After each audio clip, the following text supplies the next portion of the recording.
buenas tardes, es un placer saludarles. Soy Jesús Castañeda Rivera y bienvenidos a Letras y Números. Esta tarde vamos a platicar de diversas perspectivas que hay en la educación, distintas maneras de entender la educación a través del tiempo. Para ello es necesario recordar la idea de que la educación es el proceso de facilitar y apoyar el aprendizaje, la adquisición de conocimientos, habilidades, valores, creencias, hábitos de un grupo de personas a otras. La educación es entonces un proceso cultural y biológico, que no solamente se produce a través del uso de la palabra, sino que está presente en cada una de nuestras acciones, sentimientos y actitudes. Así la educación es un acto eminentemente ligado a la cultura, ¿sí? La educación incide en la cultura y desde luego la cultura tendrá una amplia incidencia en la manera en la cual nosotros nos educamos o asumimos cómo nos educamos.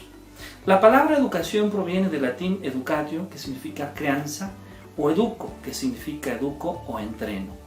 La palabra educación tiene dos étimos latinos, educere y educaré, que significan esencialmente promover el desarrollo intelectual y cultural del educando, desarrollar sus potencialidades psíquicas y cognitivas.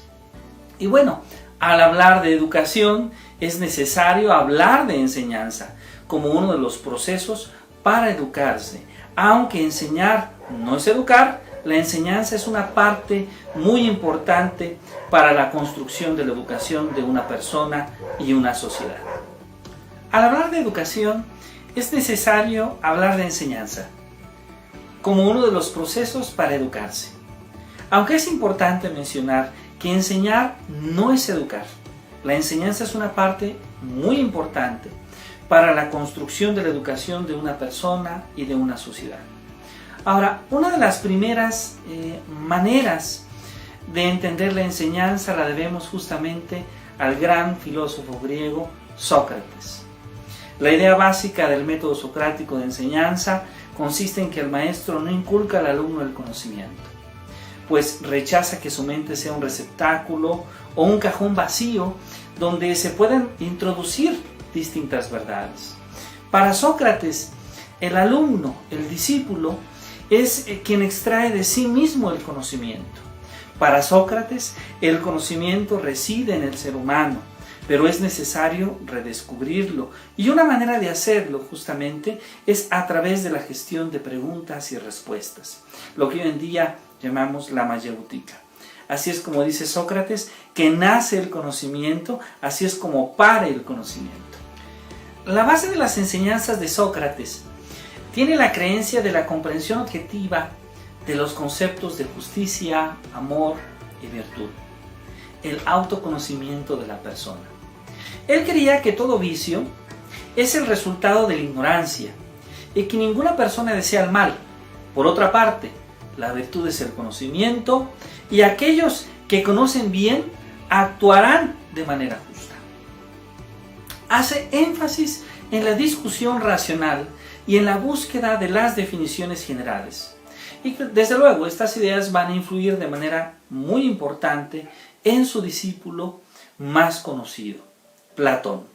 Platón, una de sus teorías más conocidas, sostiene que todos los entes del mundo sensible son imperfectos y deficientes, y participan de otros entes perfectos y autónomos como las ideas, de carácter ontológico, superior, pero no perceptibles mediante los sentidos.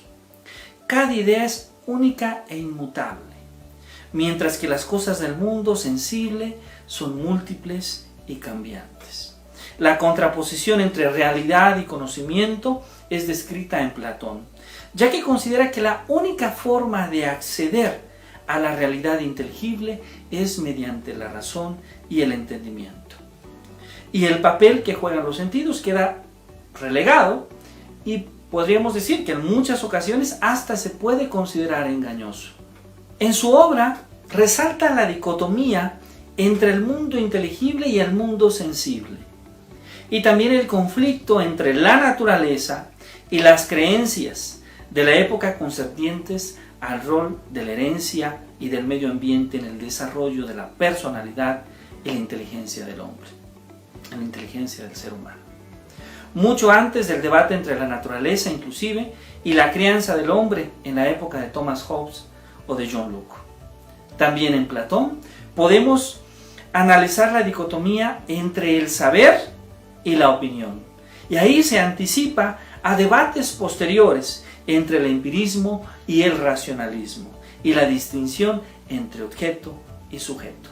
Para Platón, el papel del educador reside en promover al educando un proceso de interiorización para que éste pueda pertenecer al mundo de las ideas. Y el método para alcanzarlo, de acuerdo a Platón, es la dialéctica, ya que por este medio gradualmente ascendemos desde la opinión, de la imaginación, de las creencias, hasta el verdadero conocimiento de la realidad. Posteriormente viene la contemplación inmediata de las ideas, cuyo logro no es posible sin la renuncia corporal y los sentidos. En el pensamiento de Platón, la educación tiene como fin formar hombres plenos y virtuosos, como en Sócrates, pero se adelanta a observar la relación entre el individuo y la sociedad, o el ciudadano y la polis. Uno de los alumnos más importantes de Platón, posiblemente el alumno más sobresaliente, es Aristóteles, quien escribió, sobre muchísimas cosas, sobre lógica, sobre metafísica, sobre filosofía de la ciencia, sobre ética, sobre política, sobre estética, sobre retórica, sobre física, sobre astronomía, sobre biología. Aristóteles formuló la teoría de la generación espontánea, el principio de no contradicción, las nociones de categoría, sustancia, acto en potencia, entre otras contribuciones importantes. Para Aristóteles, el mundo no tiene compartimientos. Admite, al igual que Sócrates y Platón, que la esencia es lo que define al ser. Concibe la esencia como la forma, a diferencia de sus antecesores, que está unida inseparablemente a la materia, construyendo juntas al ser, que es la sustancia.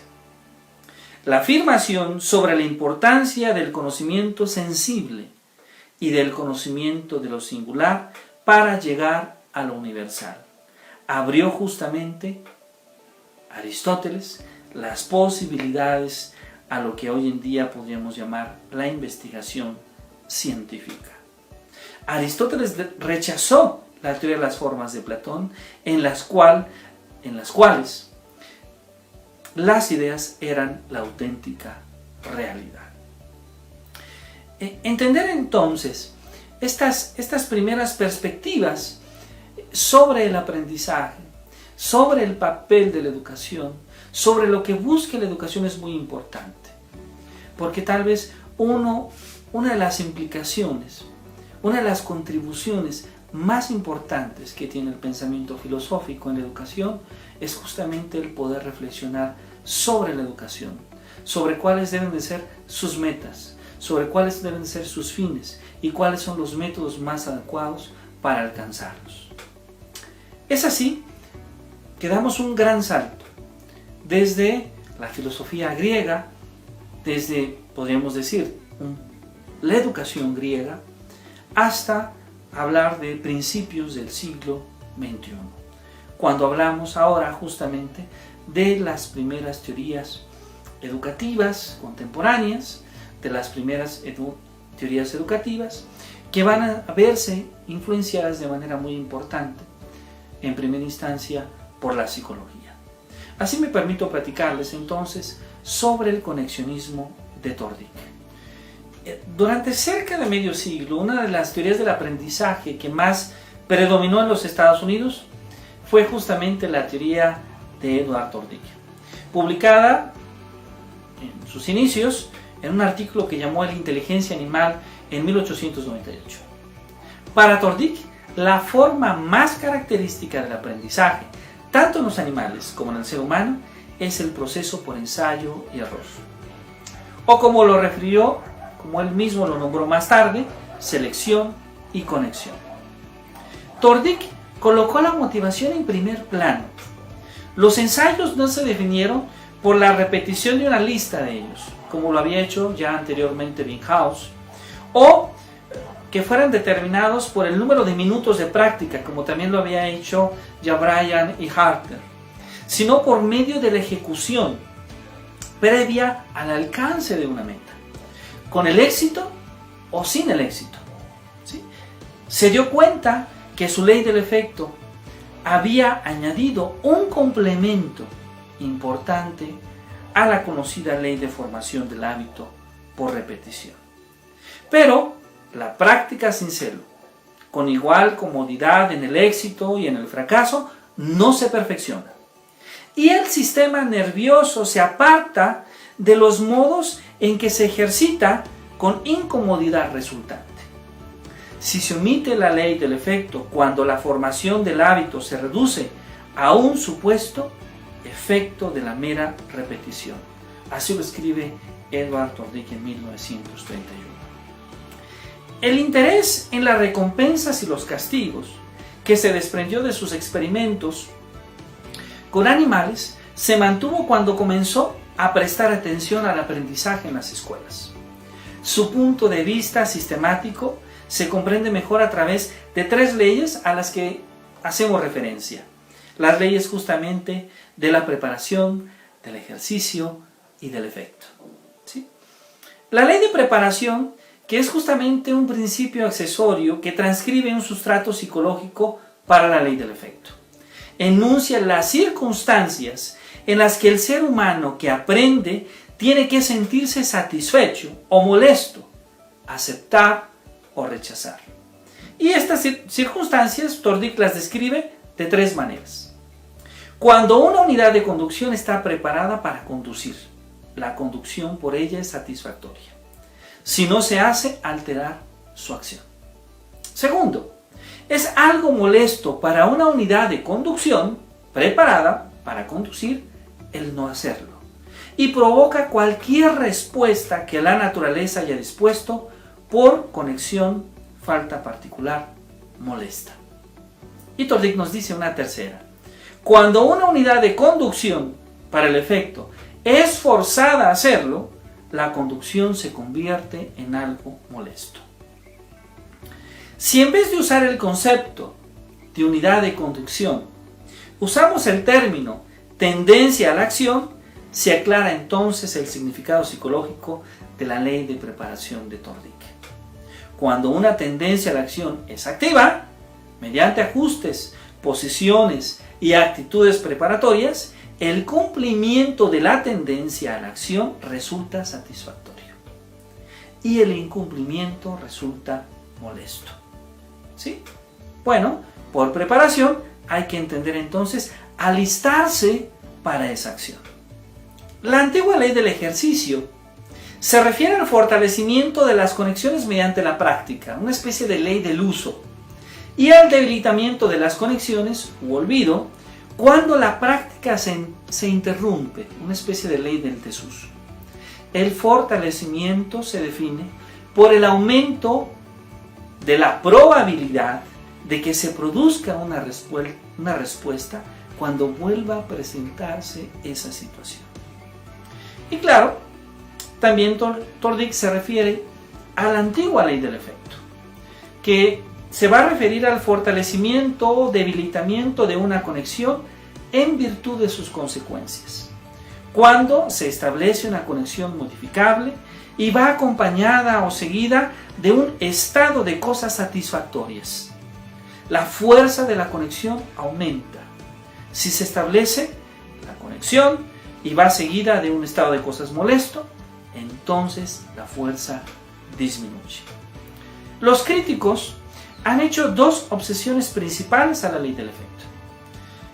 Por una parte, las definiciones de satisfacción y por otro lado, la definición de molestia, ya que se consideran subjetivas e impropias para la descripción de la conducta animal y, desde luego, para la descripción de la conducta humana. Para Tordic, el estado de satisfacción es aquel en el que el animal no solo no hace nada por evitarlo, sino que con frecuencia efectúa cosas que mantienen a éste o lo renuevan. Por estado molesto se entiende aquel en que el animal no solo no hace nada por preservarlo, sino que a menudo rechaza actos que le ponen término. La segunda objeción fue el efecto retroactivo de un estado de cosas sobre algo que quedaba ahora en el pasado y que para muchos es inconcebible. El pasado se ha ido. Los efectos solo pueden sentirse en el presente o tal vez revelarse en el futuro. Esta crítica, como la primera, para otros autores es defectuosa, y el efecto se revela en la probabilidad de que se produzca la respuesta cuando se vuelve a presentar la situación. Que tal efecto ocurra o no es cuestión de observación y experimento, y no algo que pueda negarse por razones a priori.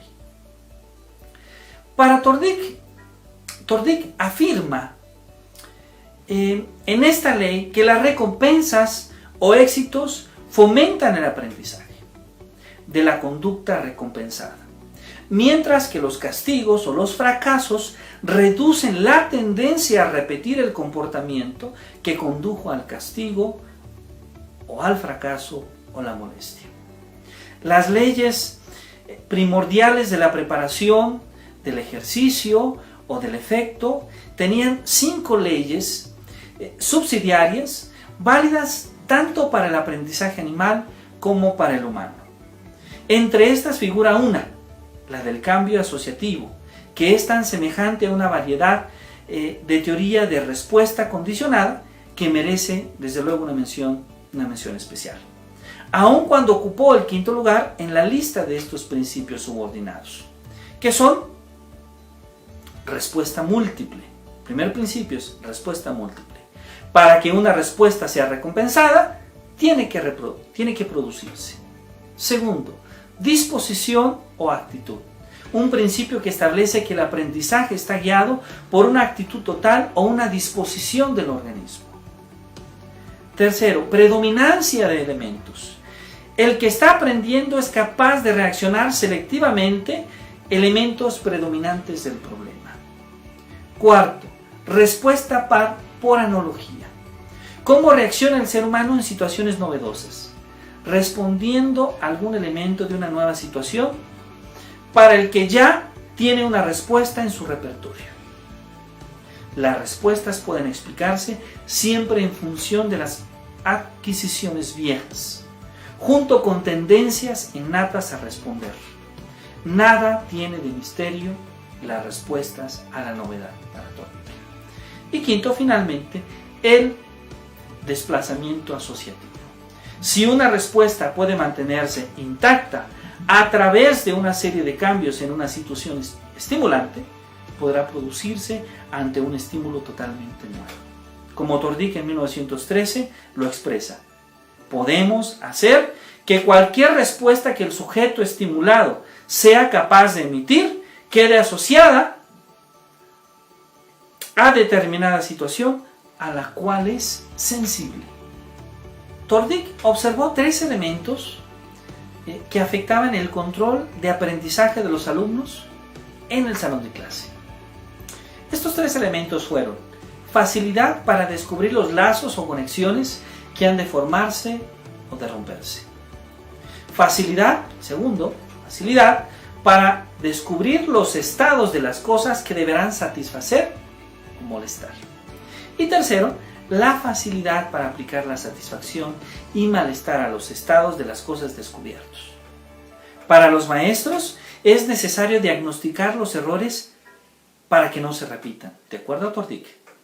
Cuando existe una falta de claridad acerca de lo que se está enseñando o aprendiendo, la práctica tal vez esté fortaleciendo tanto conexiones equivocadas como las correctas.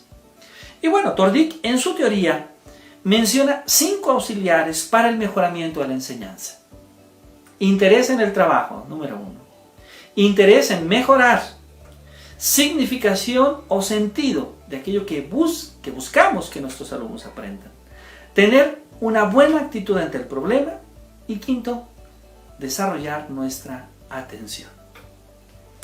A principios del siglo XX, Edward Tordick y Woodward presentaron la teoría de la transferencia de los elementos idénticos. Esta teoría señala que la transferencia depende de la presencia de elementos idénticos en el aprendizaje original y en el nuevo aprendizaje de elementos que aquel facilita. Pueden ser identidades de materia o procedimiento. Así, por ejemplo, saber hablar y escribir es tan importante en el salón de clase como muchas otras tareas de la vida diaria. Por consiguiente, dice Tordick, el dominio de estas destrezas servirá en diferentes ocupaciones o circunstancias y la transferencia se efectuará a través de diferentes situaciones que se necesiten en común. Así, una actividad se aprende más fácilmente porque otra se aprendió primero. Esto es debido exclusivamente a que las dos actividades coinciden en parte. La teoría del aprendizaje de Tordick considera que el aprendizaje siempre es específico y que las situaciones nuevas de aprendizaje tienden en sí mismas mucho que las situaciones viejas o antiguas. Y para Tordick, la inteligencia es definida como la capacidad de transferencia del individuo. Y cuantos más vínculos o conexiones utilizables posee el ser humano, entonces, de acuerdo a Tordick, más inteligente se es. Los trabajos sobre el aprendizaje de Edward Tordick, los fundamentos del aprendizaje en 1932, la psicología de lo que queremos, intereses y actitudes en 1935, fueron cuestionados por Trumbull y Carlson en 1932 con su refutación de la ley del ejercicio y la truncada ley del efecto por Sansor y Babelas en 1941. En el primer caso, se dijo que la repetición de las situaciones no produce el cambio en el fortalecimiento de las conexiones, pero que la repetición de estas últimas puede suponer una pequeña ventaja para esa conexión por contraposición a conexiones repetidoras ligadas a la misma situación. En el segundo caso, cierto número de experimentos proporcionó datos que demostraron que para efectos de recompensa y castigo no eran iguales ni opuestos, y en condiciones que fuese posible establecer una acción asimétrica, se vio que la recompensa era mucho más poderosa que el castigo. Bueno, con ello hemos finalizado nuestro programa, donde empezamos a discutir sobre estas distintas perspectivas en la educación. Esta discusión continuará. Hemos dialogado un poco sobre algunas ideas antiguas sobre la enseñanza y el aprendizaje. Muchas gracias y les agradecemos que vean Letras y Números a través del canal de Poses y Perfiles. Buenas noches.